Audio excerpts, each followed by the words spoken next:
Greetings and welcome to the Cerebral Women Art Talks podcast. I'm Phyllis Hollis, your host. As an extension of my Instagram page, Cerebral Women, this podcast offers insights into the visual art world. I interview artists, mainly artists of color and female artists who will freely articulate what inspires their creativity. In addition, you'll hear interesting perspectives from dedicated art professionals who work with artists and the art institutions that feature them. I'm confident that collectively, these individuals will indeed stimulate your mind as they do our eyes. Please know these interviews are conducted in my Manhattan apartment, so please forgive the background sounds of city life. Welcome to the Cerebral Women Art Talks podcast.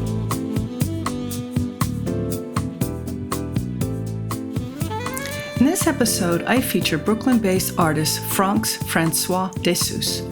Born in Haiti, his work is a chronological journey from his childhood into a new urban community as an immigrant. He has always been more interested in exploring themes and issues than in making definitive statements or creating a visual language with his art. His work resonates with political and sociological content. Francks' work incorporates many of the influences and aesthetic forms of artists like Norman Lewis and Howardina Pindell and resonates some of the artistic strains of his native Haiti. His style combines figurative, abstract, and layered elements and relies heavily on a simplification of form and function. The work is characterized by a semiotic economy, minimalist use of imagery, and a deliberately limited palette range within a series of work. Francks has been in several solo and group exhibitions that include the Brooklyn Museum and the Museum of Contemporary African Diaspora Arts, also in Brooklyn. The works of Francks has entered numerous private and public collections, which include the permanent collection of the Schomburg Center for Research in Black Culture and Xavier University. The works of Francks has entered numerous private and public collections, which include the permanent collection of the Schomburg Center for Research in Black Culture and Xavier University.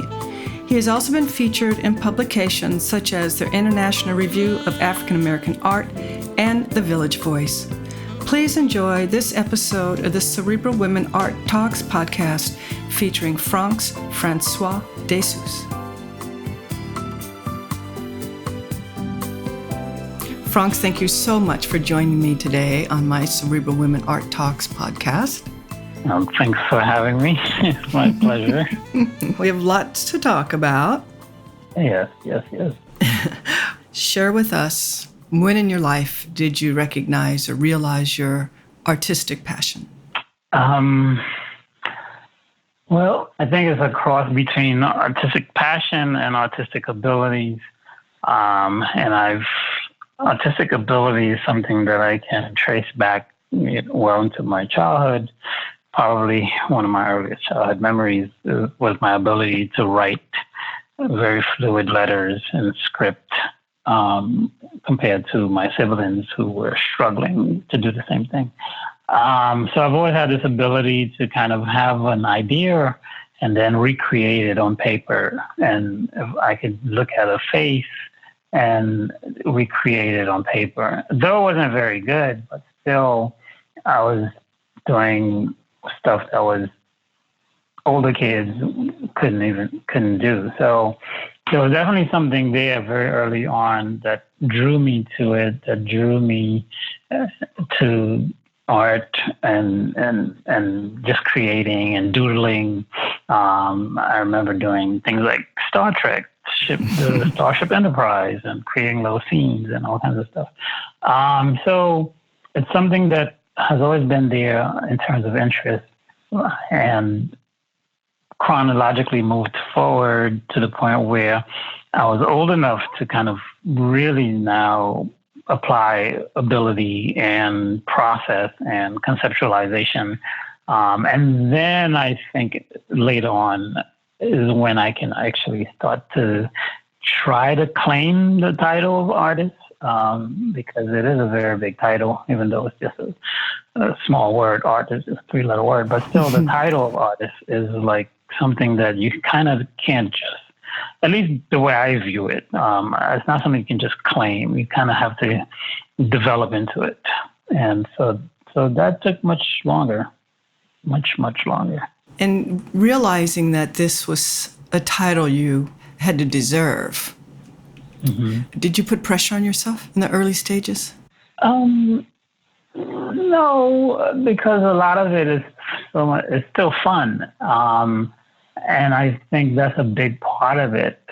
In my particular case, it was something I did for fun. And I didn't really, and I guess to be full disclosure, I think I've been very fortunate. I've always managed to somehow find the time to create. And I think if I put any pressure, it was on that, to find the time or to make the time, because creativity requires a certain level of reflection and meditation.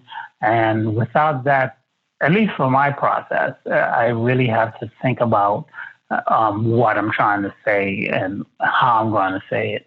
And, it's been a very long journey, but still a very fruitful journey in the sense that I've always had the time. Somehow I've had the ability to get into a space or get into a studio and pretty much let the rest take care of itself. Because at the end of the day, if there's no work, then there's really nothing to talk about. And so if there's ever been any pressure or self-applied pressure, it's always been on, something to show for the day, even if it's just a doodle or a sketch or just jotting down some ideas or some notes, because I came up with a whole new way I like to try to explore an image or a subject.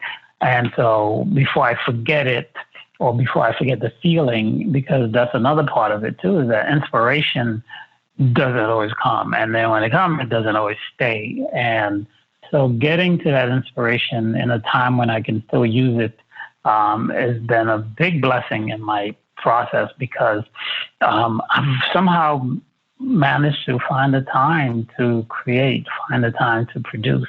In terms of everything else, and it's usually what I tell young artists whenever people come to me for advice or guidance. One of the things I usually say to them is, focus on making the time, stick with it long enough, something will give, so to say, because you don't necessarily need to know where you're going, as long as you're in the process of creating and developing and discovering. And then that stuff could kind of start to fall into focus, because you can't really see the future. I mean, as much as anyone would like to be able to do that. You could only forecast or plan for the future, but you can't really see it. And so the only thing you can actually do is focus on creating and producing, and then the rest kind of take care of itself. Can you say that your inspiration is driven by your memories? I think my inspiration is driven, I guess, in two ways. One is more of an outward, and one is more of an inward. Outward in the sense of experiences from other people and life and observation, and then inward in terms of my personal experiences, my personal challenges and triumphs. And because a lot of my work is very autobiographical, at least at this stage of my creative process. In the beginning, not so much so, because I was still finding my way, so to say, in terms of that voice everyone talks about. I feel that I'm finally at the point where I have a pretty good idea what that voice is in terms of the way I see my work and the way I envision my work. Have you been influenced by other artists or sculptures? Well, in terms of influence by other artists, there's a pretty sizable list of artists that I've come into contact with via just their work or stuff that I read or articles, or I've met them, et cetera, et cetera. Because there's certain elements in certain works that I see that really kind of resonate with me and what I'm trying to say, and I kind of like how they did that, and I admire their approach. So I like Norman Lewis because, something about that freedom of expression that's in his work. Howard Dean Pendel is someone I look at it in terms of the stippling. You will see a lot of dots in my work, but my own take on it.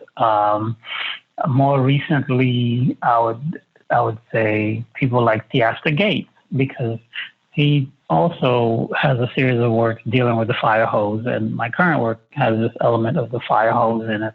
But early on, in terms of finding my way, I think now you mentioned, you did mention, but Kerry James Marshall is someone who's kind of a household name now, at least among art enthusiasts. But in 1998, around that time, Kerry James Marshall had a show at the Brooklyn Museum called Mementos. And till this day, I remember seeing these giant stamp pads he made, like rubber stamps. They were like almost life-size and with various inscriptions in them. And these mural-sized paintings. And to walk into the Brooklyn Museum, at that age, at that time, to see a whole wing dedicated to this artist. To be honest, I didn't even know Kerry James Marshall was Black until I started looking into the work and looking at some of the writings, et cetera, et cetera. Nowadays, it sounds odd to say or hear something like that, but at that time, it was very instrumental and pivotal in terms of a shift in how I look at art making and the editing in his work, in terms of it didn't need to be so literal, and that was the takeaway. And prior to that point, I felt that my work had a strong literal dependency on it, and that I felt like I had to say every word in the story to tell the story. Whereas now you don't necessarily need to say every word in the story. You kind of just go with the highlights of it and the important parts. I don't know if that makes sense or not, but he's one of the people, among others, something about witnessing their process, something about learning of their existence kind of really served as motivation and inspiration. David Hammond is someone around that time. I remember he was working on some totem poles at Cadman Plaza downtown in Brooklyn. And I didn't even know who David Hammond was. And I didn't even know what he was doing. And he was nailing bottle caps onto a long piece of fallen tree or a pole that you would use for installing power lines or something like that. And he was nailing bottle caps on it and creating a totem pole. And so, something just clicked, and not that I was going to go and make that kind of work, but it gave me a vigor and an interest that prior to I didn't have. And so there's something to be said for people that's just doing their work. And as an artist, you can admire it and feed from it and learn from it and learn to kind of incorporate it into your own motivation and process. As you speak, I sense that you get excited about art. And with that, do you get excited when you do have an idea and you have a chance to sit down and... Oh, yeah. I think the excitement is the reason that I do it. And when it all comes together, or when you're struggling with an idea or struggling with a series of work, and then you have that moment, that breakthrough moment where you realize a different application or a different approach. And there's these subtle things that most people probably won't even keyed in on or be aware of that triggers this whole kind of like, wave of creativity and a wave of like energy and drive to kind of see it through. And that excitement is, I can't speak for anyone else, but if you took that out of the equation, I don't know if I would still do art. I think I would just be a robot if I would be on an assembly line, just, red, green, blue, red. It would just kill it. And so for me, it's definitely that kid still playing, and especially when you like prepping the canvas and layering materials and getting your clothes dirty. It's like this kid that's still playing and that still loves playing with paint and finger painting and all those kind of connectivity and childhood memories just, resurface and refuel.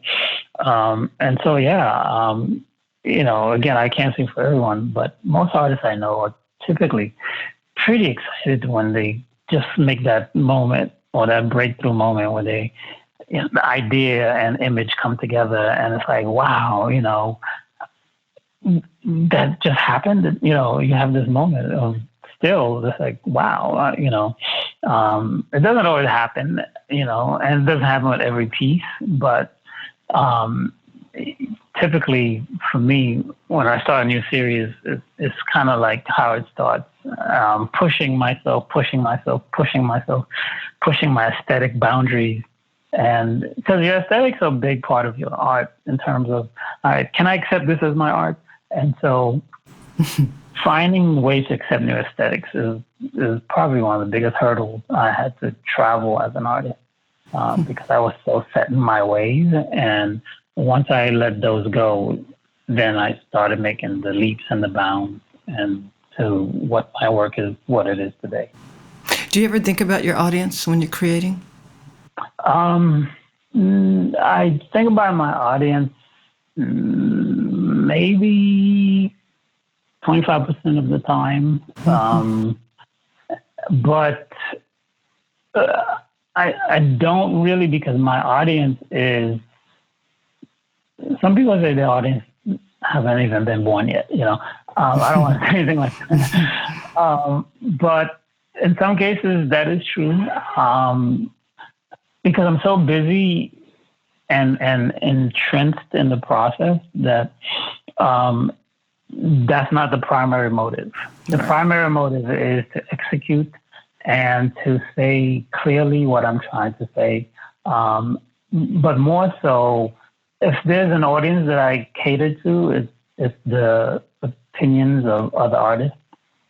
They have a way of disarming you with one look when your work just doesn't cut it, especially if it's an artist you admire or respect. And so when an artist come up to my work, first of all, they're not even looking at it the way everyone else is looking at it. They come right up an inch away from the canvas, or less, sometimes closer sometimes. And they're looking at, wow, how did you do that? How did you apply it? What went first? You're looking at your technique, your application, your approach, your format. And they look at it in a way that, and you could tell immediately if they approve or not based on the reaction afterwards. And if there's an audience, it's usually that, because someone may disagree with my work, but they can't disagree with my execution. And that's something I pride myself on. And I don't cut corners when I'm finishing a piece. It's not finished until I'm looking at it. I'm like 100% satisfied. And so, to answer the question, it's a yes and no kind of thing when it comes to the audience and their participation. So let's talk about your work. Mm-hmm.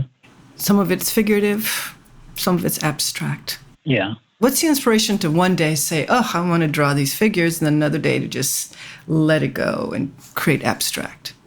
Well, I always view my work as a semi-abstract. Even when it was figurative, I've always had this sort of abstract element. Either it was the undertone, because I layered a lot. I have a strong collage and intuitive sense of sensibility, sort of thing. And there's always a lot of layering. And I used to write messages in the canvases with raised paint prior to painting on top of it. So there's always things that you have to kind of discover when you look at the painting up close. And so there's always been this kind of double-sided kind of encryptic layering and mystery in the work. And as I get more I guess, into the creative process, into the defining moments in terms of embracing what it is that I've come to terms with when it comes to executing and aesthetics. I just grew, I guess, dissatisfied in terms of the range of the work. I felt that it didn't speak a broad enough subject. It didn't speak a broad enough volume. And it also didn't really satisfy my creative thirst the way that the work that I'm currently doing does. Actually, the work I've been doing for the past 10 years to now, 2005 to now, definitely is when I started making this transition into this kind of semi-abstract, figurative-based kind of work. I want the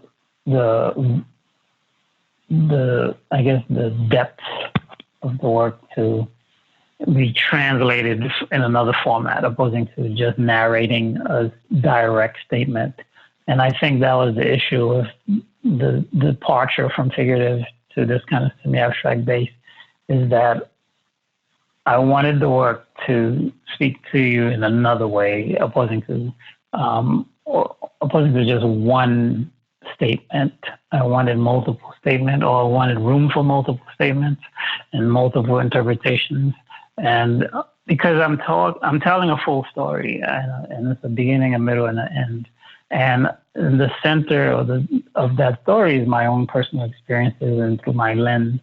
And as I got more aware, and as I grew more introspective, and as I developed my own horizon and traveled and read and lived more of life, and now, children and da-da-da-da-da. And so in some ways, things just got way too layered, and to still try to say all of that in this kind of format, or a very figurative format. There's nothing wrong with it. It just, for me, it just didn't work anymore, and I grew very, very dissatisfied with the result. Despite my execution, however, I might say I was stickler about execution, but at the end of the day, I'm looking at this work, and it felt a little bit empty for me. And whereas the work I'm doing now, or even my past series of Pilgrimage, the statement with Pilgrimage from Scattered Points is that I've always been interested in events and issues that affects large groups of people at the same time. And that's something that I could identify with, because I fall into a large group of people that have been through various experiences, from leaving Haiti, coming to America, learning a new language, learning a new culture, and this as first generation Haitian, learning to adapt and all these things. My story translates and reverberates to a lot of people who had that similar experience. And so one of my goals or objectives in the work is to create a language and a vocabulary and a story and a narrative that people can start to gain different insights.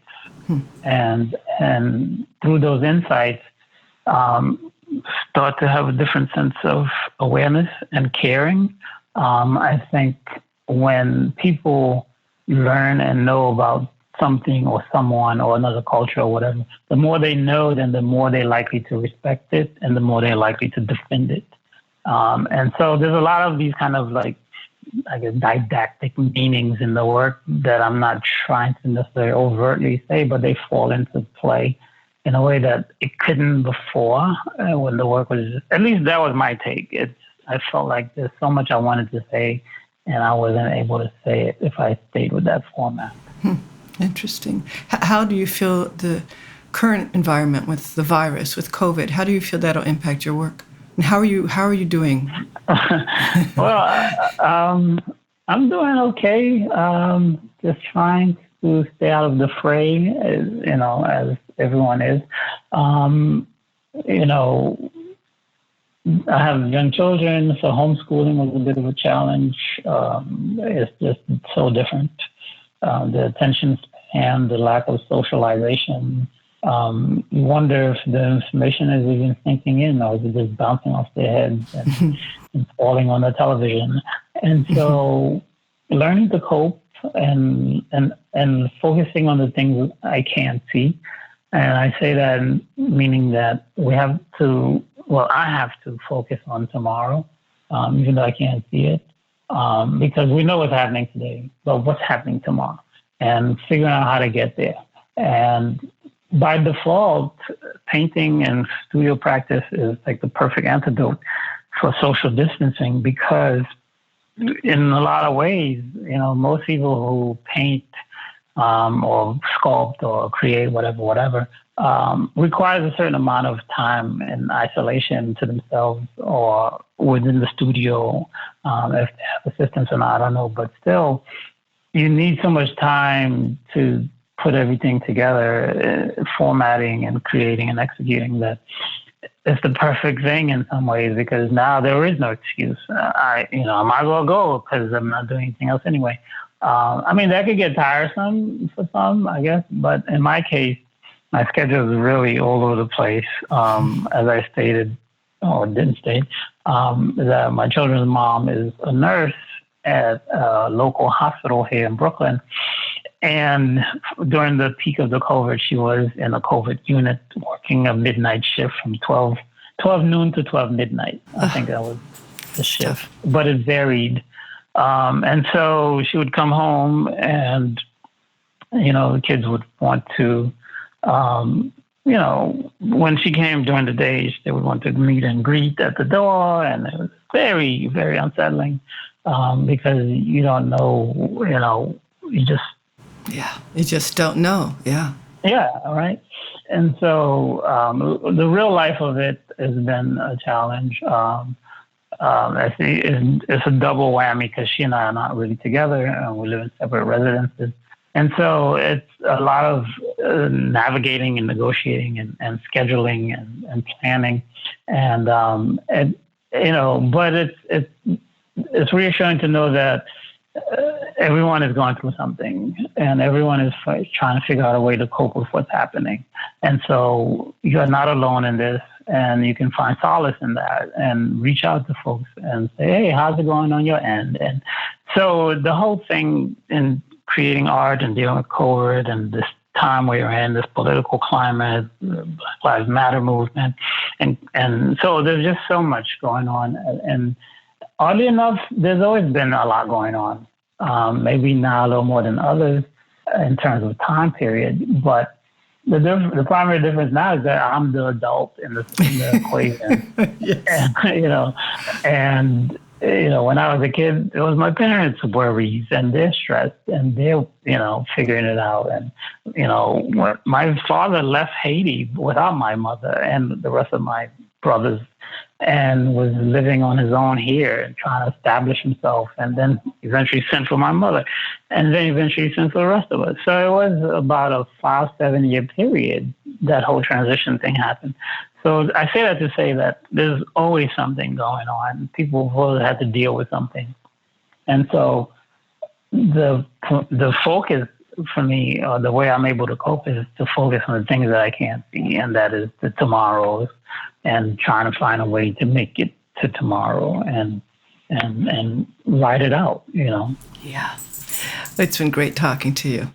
Thank you for going deep.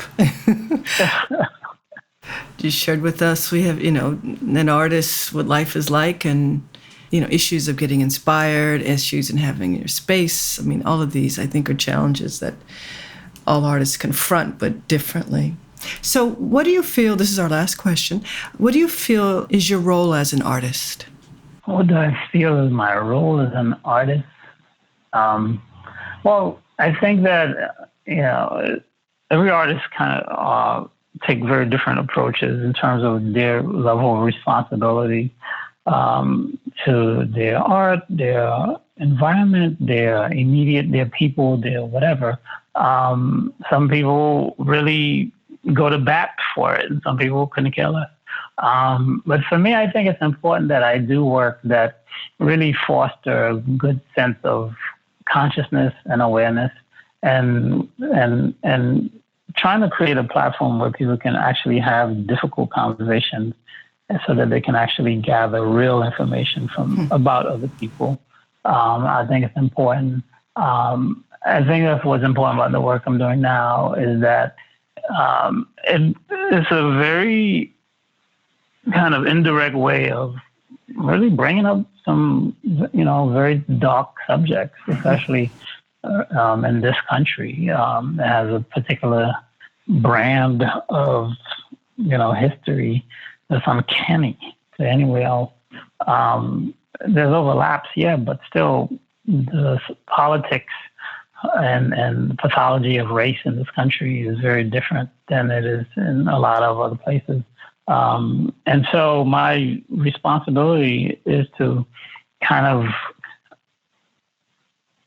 get people to just broaden their horizons.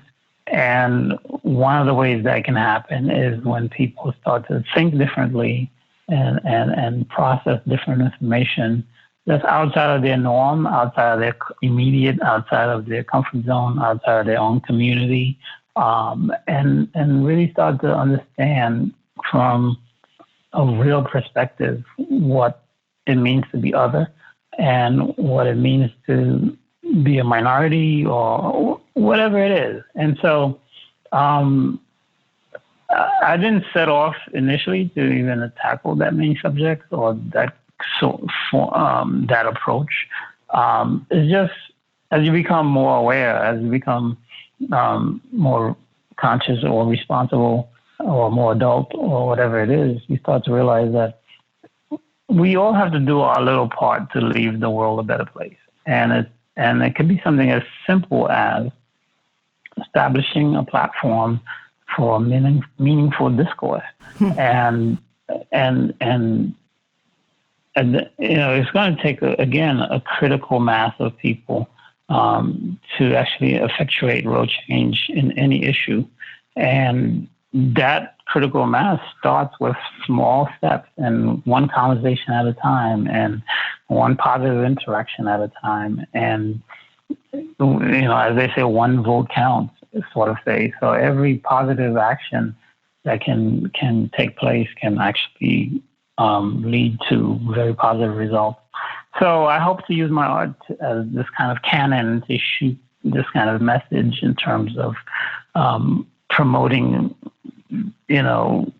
people's desire to want to learn, desire to want to know about others and want to know different perspectives. And because you have to want to do it in the first place. And, and so getting people energized and excited about things and especially when it's not obvious at first, I think that's what's kind of interesting about the work. It's not necessarily obvious at first, but then when you look at it closer and you look at it from this side and that side, then you start to realize there's something way more heavy or sinister at play. And so I've had that at my last exhibition. This woman was just staring at this painting, one of my mumbo jumbo paintings, and then she just turned to me and said, "Wait a minute, what's really going on here?" And so that was that aha moment, and that was that moment when I realized, okay, this is exactly the kind of response I want, because I want you to be invited to the conversation and then realize, oh wow, I'm actually having a way more serious conversation than I was prepared to have. But at the same time, it's a good thing, because a lot of people just don't have these conversations. And we're realizing right now in the climate we live in that a lot of things have been swept under the rug, and a lot of people have been comfortable in denial. And as long as it didn't really affect them, it wasn't really a problem. Well, you should feel good as an artist, in fact, great as an artist, to know that your work does impact people, that you do get reaction. That's why we need art. Thank you so much. I really appreciate your time. Thank you as well.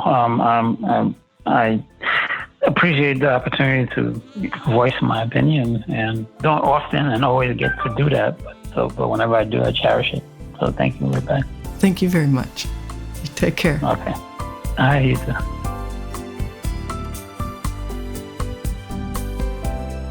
Thank you for listening to Cerebral Women Art Talks podcast. For additional content, please visit cerebralwomen.com and be sure to follow Cerebral Women on Instagram.